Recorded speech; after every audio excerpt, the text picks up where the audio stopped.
From Keene in the Shire, the Liberty Media capital of the world, this is Daryl W. Perry, host of FPP Radio News for Wednesday, November 19th, 2014. Silver is trading at $16.28 per ounce. Gold is valued at $1,198 per ounce. And according to BitcoinAverage.com, the average price of Bitcoin is $379.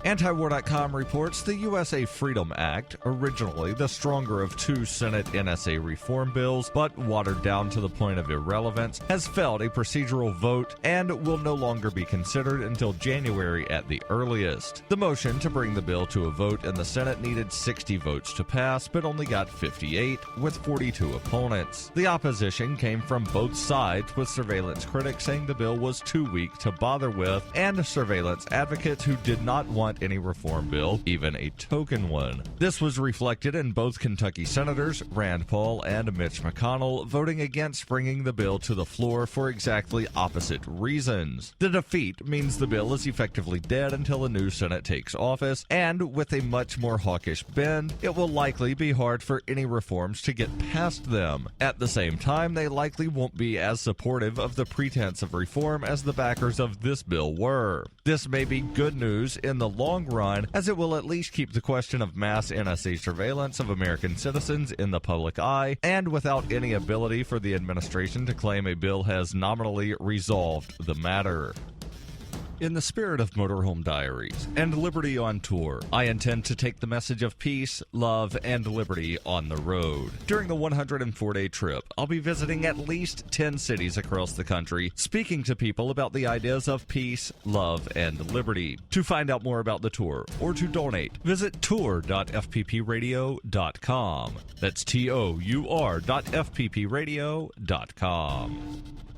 USA Today reports the U.S. Senate defeated a bill to authorize construction of the Keystone XL pipeline, delivering a blow to Senator Mary Landrieu by members of her own party. Landrieu told reporters after the vote, "I came here 18 years ago, fighting to get here, fighting to stay here, and I'm going to fight for the people of my state until the day I leave. I hope that will not be soon." By a narrow 59-41 vote, the bill failed to overcome a 60-vote threshold for overcoming a procedural hurdle. All 45 Republican senators voted for it, 13 Democrats voted with Landrieu, but Landrieu could not clinch the necessary last Democratic vote. Landrieu is locked in a December 6th runoff against Congressman Bill Cassidy. The pipeline vote has become a political issue in the race, where the state's oil and gas industry is supportive of the pipeline's construction, and both candidates are avid supporters. The 1,200-mile proposed crude oil pipeline would help connect existing pipelines from Canada to the Gulf Coast, and would use eminent domain to do so. The House passed mirror legislation last week, sponsored by Cassidy, who is favored to win the Senate race because of the conservative lean of the state. If Landrieu had succeeded, it was likely to be more of a political exercise because White House spokesman Josh Earnest made clear the president does not support the bill, suggesting a likely veto if it had hit the desk.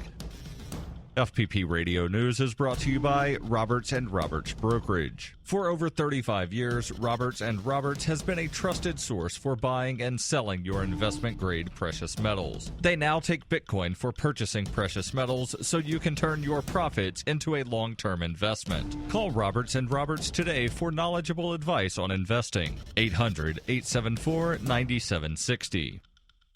Reuters reports a small group of Hong Kong pro-democracy protesters broke into the city's legislature via a side door early on Wednesday, and police stopped others forcing their way in as tensions in the Chinese-controlled city escalated following a period of calm. The flare-up came just hours after court bailiffs managed to clear up part of a protest camp in the heart of the city that had been occupied by pro-democracy demonstrators for nearly 2 months, while leaving most of the main protest site intact. About 100 riot police with helmets, batons, and shields stood guard outside the government building in the early hours of Wednesday, facing off with protesters who are demanding free elections for the city's next leader in 2017. It was the first time protesters had broken into a key public building, defying the expectations of many political analysts who had predicted that Hong Kong's most tenacious and protracted protest movement would slowly wind down. This has been FPP Radio News, online at fppradio.com.